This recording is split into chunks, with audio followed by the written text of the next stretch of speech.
sudah mungkin beredar di Facebook gambaran ronsen orang yang tidak divaksin dan divaksin ketika terkena COVID itu, kalau yang tidak divaksin putih semua. Artinya itu bisa dipertanggungjawabkan ya, artinya semua. Bahwa bukti ilmiahnya banyak. Ya, mereka yang meninggal itu karena memang mereka rata-rata belum divaksin ya. Itu rata-rata.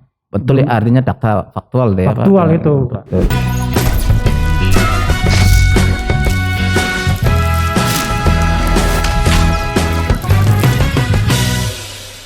Assalamualaikum warahmatullahi wabarakatuh.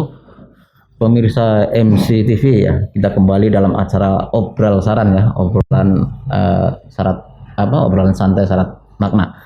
Kita masih bicara soal seputar COVID di Kabupaten Pasir. Nah, pada edisi kali ini kita sudah mengundang Bapak Dr. Saifuddin Rahman, spesialis anak.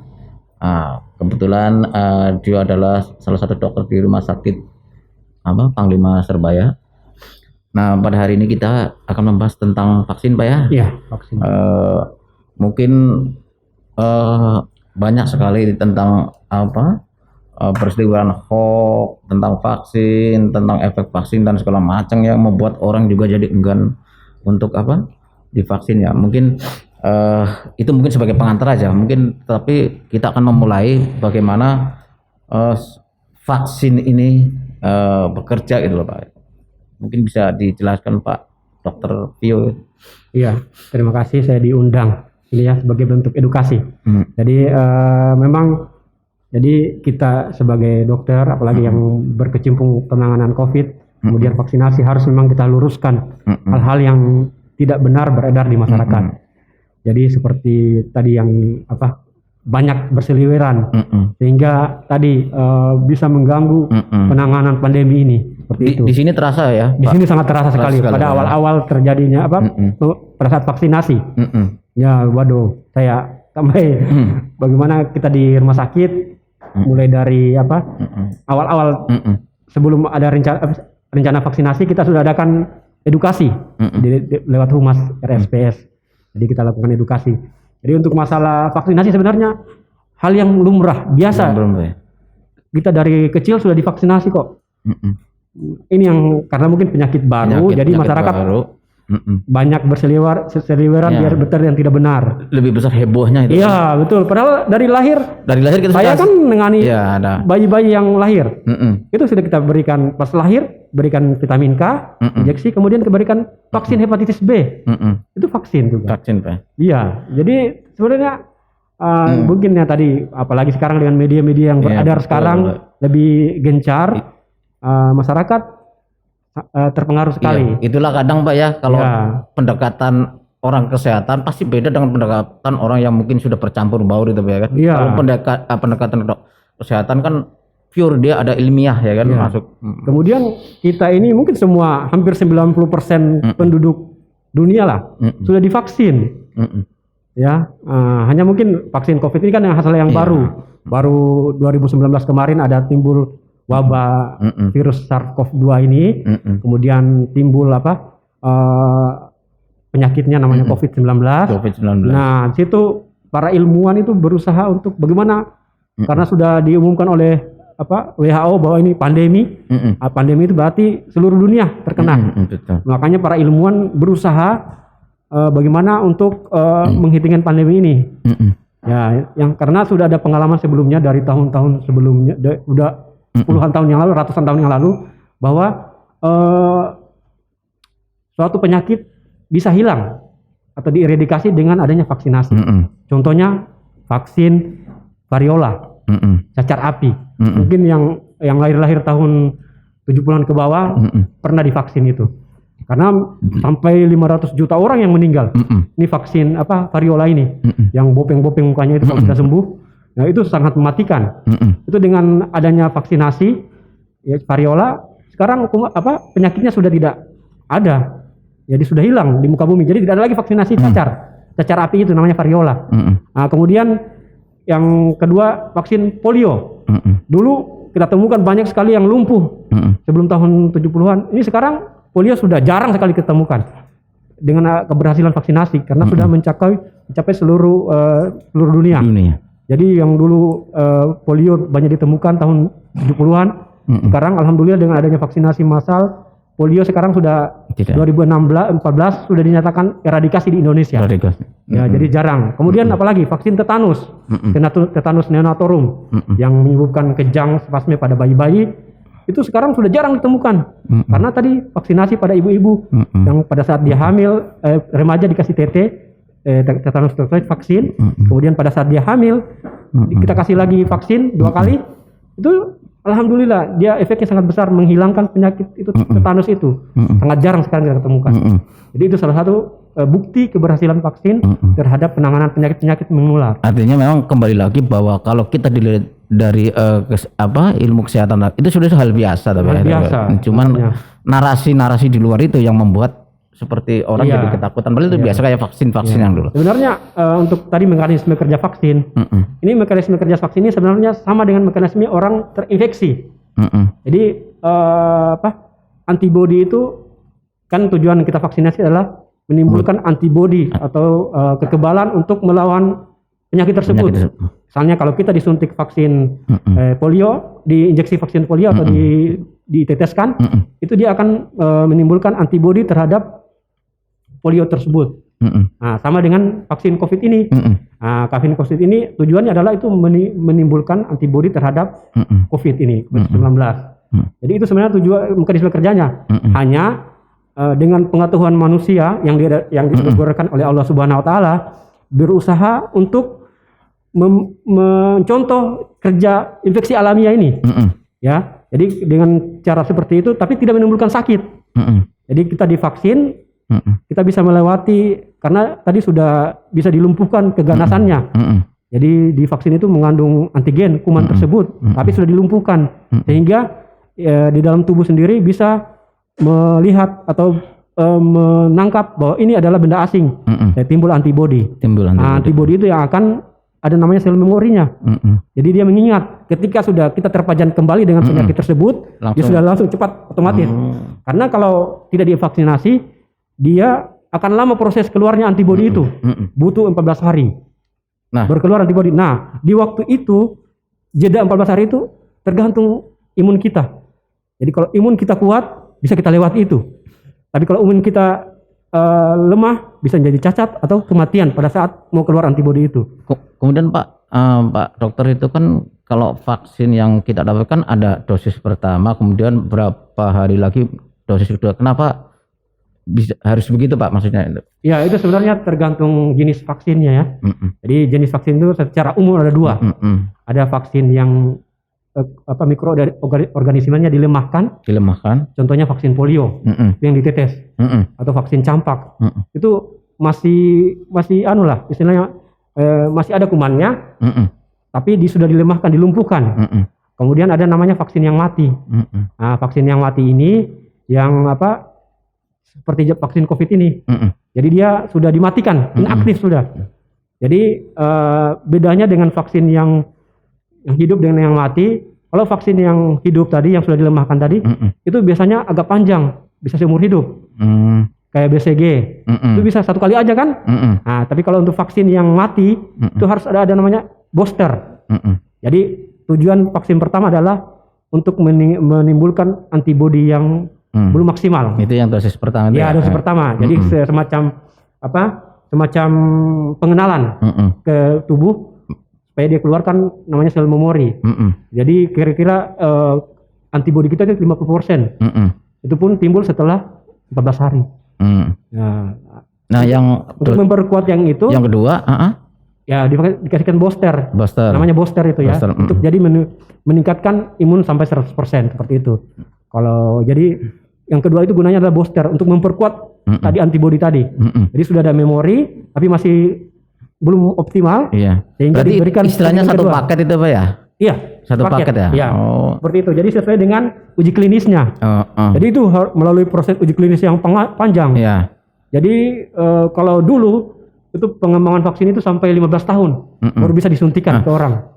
Terus Pak Dokter, kalau saya nih misalkan vaksin pertama nih, dosis pertama, kemudian kan kalau tidak salah hari kemudian Pak ya. Iya. Itu Sekarang 28 hari. 28. Ya.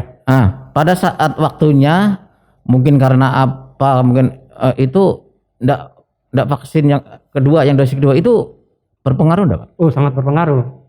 Karena sudah lewat uji klinis diteliti bahwa antibodinya tidak optimal. Tidak optimal. Ya, jadi kalau misalkan kan orang bilang katanya kalau nih saya vaksin dosis pertama sudah nih. Iya. Kemudian pada saat waktunya dia harus ini ternyata dia enggak. Iya. Apakah dia harus dari awal lagi atau hanya yang kedua itu? Tetap yang kedua saja. Yang kedua saja. Karena jelas sudah ada memori antibodi dalam tubuh. Nah, ya. Jadi ketika sudah disuntikan yang kedua walaupun telat masih bisa ada efek untuk meningkatkan antibodi sebelumnya, tapi tidak optimal lagi. Karena tadi yang bagusnya pas masa ini yang tadinya 50% mungkin turun 40, 30. Nah, ketika dia terlambat, harusnya misalnya jadinya 1 bulan, itu kan nanti akan optimal. Nah, pas rendah untuk meningkat itu kan mungkin hanya 90% seperti itu. Jadi tergantung lama jedanya untuk pemberian vaksin itu. Nah, kalau yang vaksin sekarang itu Pak, itu semua sama lah ininya Pak? Beda-beda. Tergantung ya? Mungkin bisa dijelaskan nanti. Jadi untuk vaksin COVID ini ada 5 macam. Ada 5 macam. Ya, semuanya vaksin inaktif sebenarnya. Jadi vaksin itu bisa mengandung kuman yang sudah mati, bisa mengandung bagian dari kuman itu. Bagian dari kuman. Iya. Jadi kemudian bisa hanya proteinnya aja. Proteinnya aja. Iya. Jadi itu melalui penelitian yang canggih. Jadi dari contohnya untuk vaksin Sinovac. Ini sudah ada dipakai lagi ya? Sudah habis ya? Sinovac masih ya? Ya, Sinovac itu buatan Cina, tapi sekarang sudah ada produksi Indonesia. Tapi asalnya dari Cina tetap. Cina, cuman bisa diproduksi sini ya. Tapi sama jenisnya dengan Sinovac. Jadi namanya vaksin COVID-19 kan, yang buatan Bio Farma ya. Kemudian apa juga?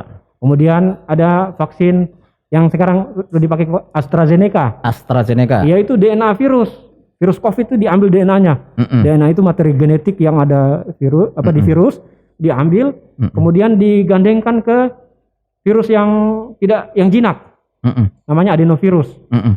Ya, jadi melalui teknologi DNA virus itu akan dimasukkan di virus adenovirus tadi, kemudian dibentuk vaksin, mungkin disuntikan ke orang.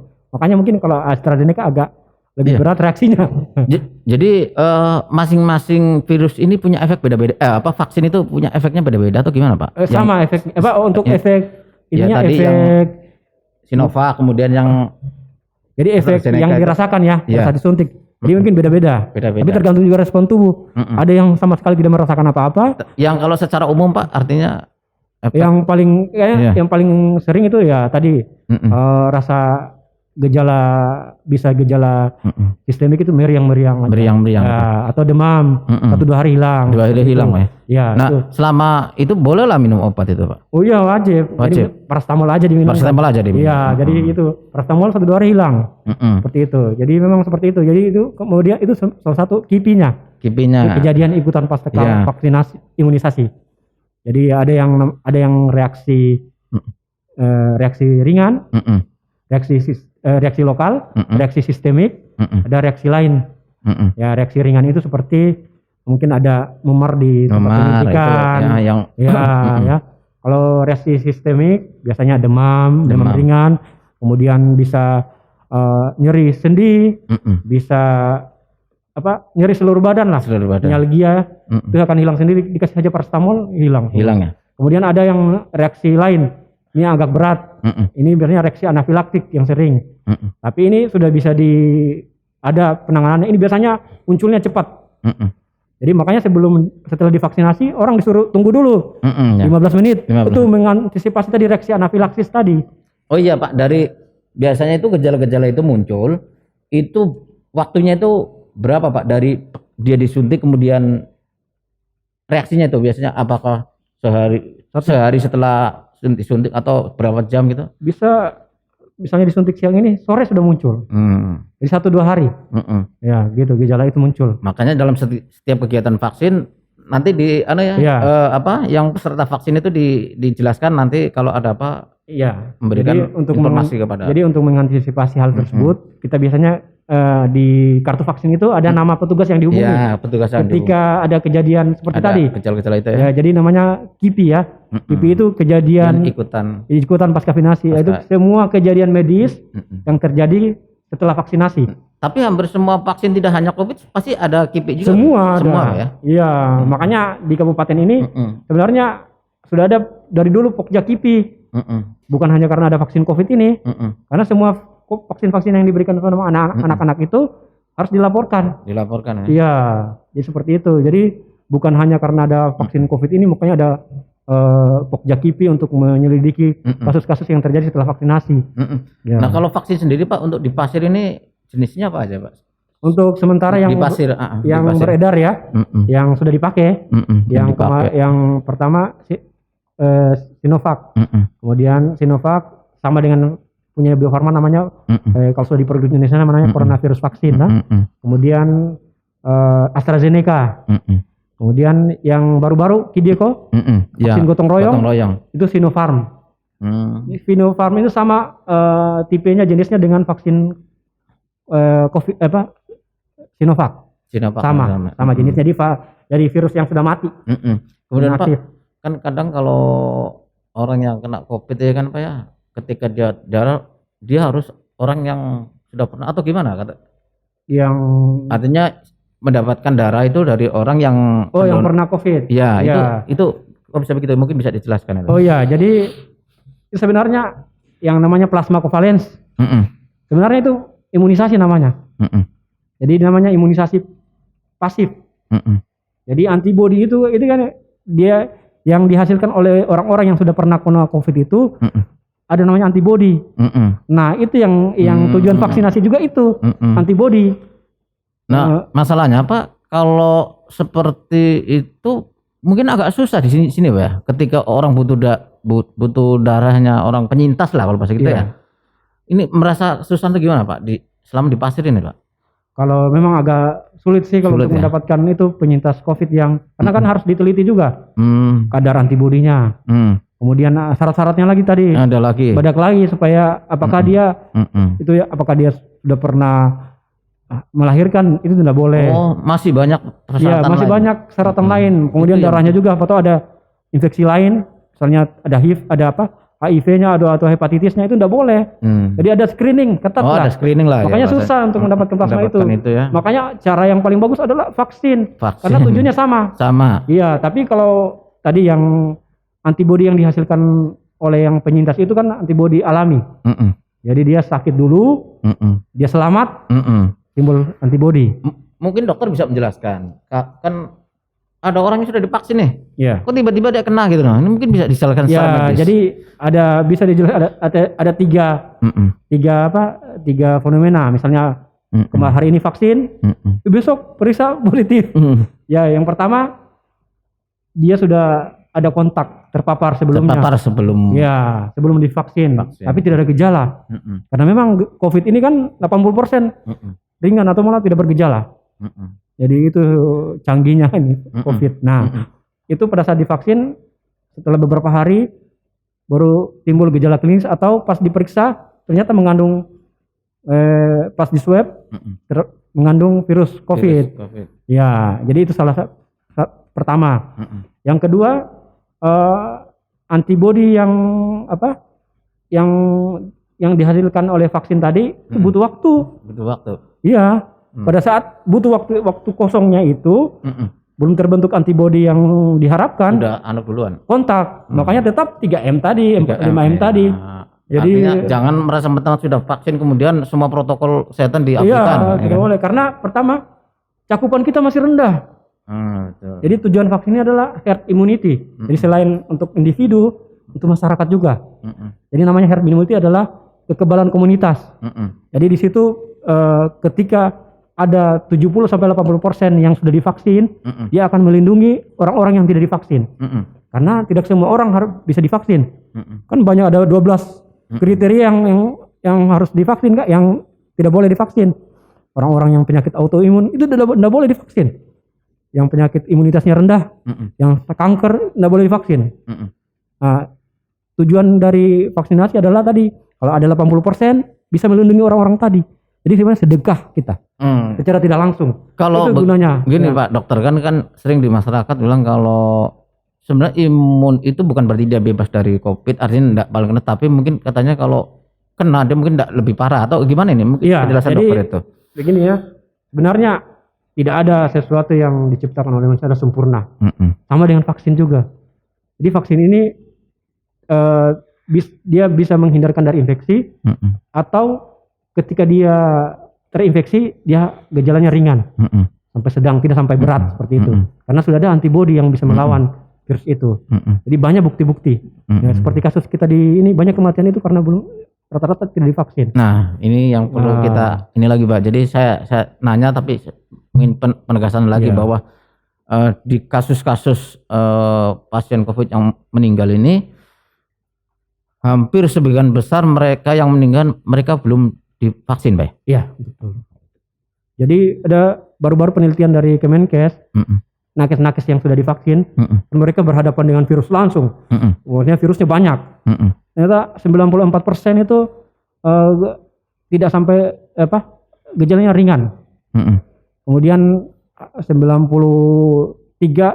jadi hanya beberapa 0,01% aja yang sampai berat, sampai meninggal gitu. Jadi kemudian sudah mungkin beredar di Facebook gambaran ronsen orang yang tidak divaksin dengan divaksin ketika terkena COVID itu, kalau yang tidak divaksin putih semua. Artinya itu bisa dipertanggungjawabkan bisa, ya, artinya bahwa bukti ilmiahnya banyak. Ya, mereka yang meninggal itu karena memang mereka rata-rata belum divaksin. Ya, itu rata-rata.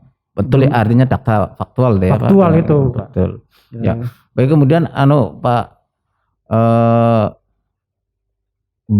beredarnya hoax ini Pak Dokter merasakan sebagai nakes di sini, ini yang membuat orang takut untuk divaksin. Ya. Ini gimana Pak Dokter merasakan di pasir ini? Iya, jadi pada awal-awal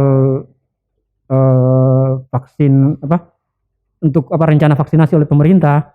Jadi kami dari nakes itu sudah, kita sebagai, saya kan kebetulan wakil Pokja KIPI kabupaten.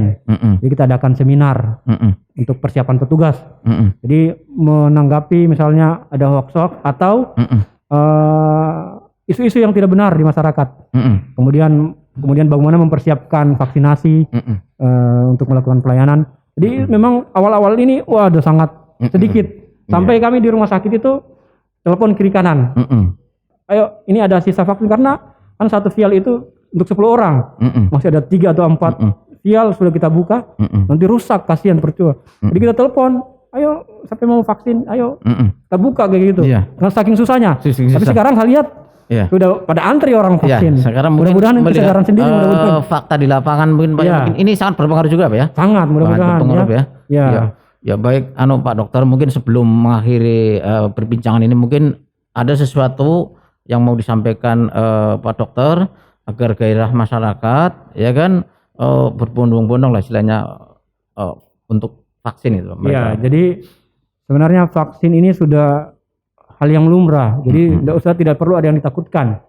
Jadi hoax-hoax yang di masyarakat itu yang bukan dari orang kesehatan. Kemudian ada segelintir orang yang dari kesehatan itu mereka tidak menangani pandemi ini. Ya, tidak turun langsung. Ya, kita yang menghadapi langsung kasus di lapangan ini sangat terasa manfaatnya ketika divaksin. Jadi kalau ada kesempatan untuk vaksin, tolong dimanfaatkan sebesar-besarnya. Karena kemudian jangan memilih vaksin, ya. Vaksin yang tersedia adalah vaksin yang terbaik sekarang. Ya, jadi mungkin ada beredar efikasinya Sinovac hanya 65, Pfizer 95. Saya tunggu Pfizer ya. Enggak, ini pandemi berlangsung terus, malah makin ganas sekarang. Jadi vaksin yang terbaik adalah vaksin yang ada sekarang. Kemudian kalau ada kasus-kasus KIPI atau kejadian pasca imunisasi, kita sudah ada lembaga yang menanganinya. Jadi kemudian di kartu vaksin itu kan ada nama-nama petugas. Itu kan harus kita cepat tanggapi. Langsung konsultasi. Langsung konsultasi, kita atasi seperti itu. Kemudian pada saat sebelum vaksin ini yang paling banyak yang sering adalah kecemasan. Ini yang paling banyak kejadian KIPI itu karena kecemasan. Ya. Ini sudah ada penelitiannya bahwa reaksi kecemasan akibat vaksinasi ada. Ya kayak orang pingsan, nyeri lambung, sakit kepala sebelum divaksin. Sebelum divaksin. Nah, seperti itu. Jadi ini mungkin kita perlu trik-trik khusus kita meyakinkan mereka. Seperti Jadi itu. mereka itu kayak mau menghadapi horor aja. Ya, Jadi padahal udah kalau di Indonesia sudah jutaan orang yang divaksin. Di kita sudah 10% dari target. Alhamdulillah tidak ada kejadian yang seperti yang digambarkan hoax itu seperti itu. Jadi seperti itu. Jadi vaksin ini istilahnya tidak kenal maka tidak kebal. Ya, jadi dia kan memperkenalkan antibodi seperti itu. Jadi kami harapkan masyarakat memanfaatkan ini mumpung gratis ya yang diberikan oleh pemerintah. Jadi pandemi ini tidak akan berakhir kalau kita tidak pertama prokes. Iya 5M. Kemudian tambah vaksinasi. Karena kalau prokes aja kadang kita ada kelalaian. Nah, tapi kalau sudah divaksinasi ada antibodi. Ketika kita misalnya lupa misalnya atau terselip ada virus yang banyak masuk ke saluran napas, dengan adanya antibodi ini bisa memperkuat pencegahan kita. Ya, seperti itu. Jadi ayo kita manfaatkan kesempatan yang diberikan oleh pemerintah untuk vaksinasi gratis ini. Mumpung dikasih gratis. Ya, karena kapan kita tidak patuh terhadap anjuran pemerintah, protokol kesehatan, maka kapan pandemi ini akan berakhir? Akan susah. Kita begini terus sudah 2 tahun. Semua akan susah. Jadi bukan hanya petugas kesehatan. Ya, masyarakat pun PPKM berjilid-jilid dan sebagainya. Makanya kita manfaatkan vaksinasi ini karena tujuan vaksinasi adalah tadi herd immunity, kekebalan komunitas. Karena sudah terbukti bahwa penyakit menular bisa dihilangkan atau dieradikasi kalau sudah tercapai cakupan vaksinasi 80% dari total sasaran. Seperti itu. Jadi mudah-mudahan dengan pertemuan ini bisa bermanfaat bagi masyarakat. Ya, jadi kalau ada hoax yang ada, tanya sama petugas. Kita sebagai praktisi imunisasi. Silahkan ada nomor kontak di rumah sakit. Ya, jadi atau ke rumah sakit atau ke tempat-tempat pelayanan kesehatan. Seperti itu. Ya.